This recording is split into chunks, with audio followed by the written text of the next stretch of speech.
এই মুহূর্তে আমি অবস্থান করছি মধুপুর বনে এবং এখানে কিন্তু আপনারা দেখতে পাচ্ছেন পেঁপের চারা রোপণ করা হয়েছে এবং অনেক গাছে কিন্তু পেঁপে ধরতে শুরু করেছে।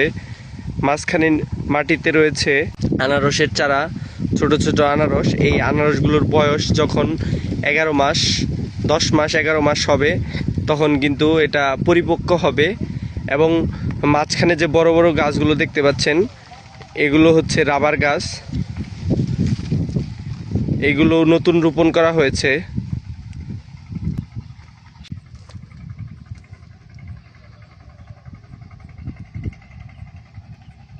চারা রোপণ করা হয়েছে এখানে।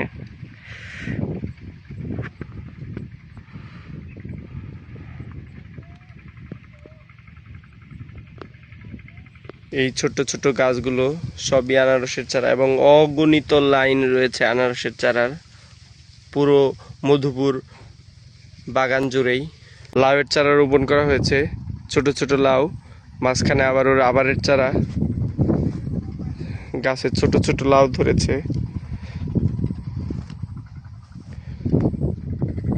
প্রায় 100 একর জায়গা জুড়েই এই সমস্ত সবজি চাষ করা হয়েছে, পাশাপাশি আনারস, পেঁপে, মাঝখানে মাঝখানে এইসব রাবারের সরকারি গাছগুলো রোপণ করা হয়েছে।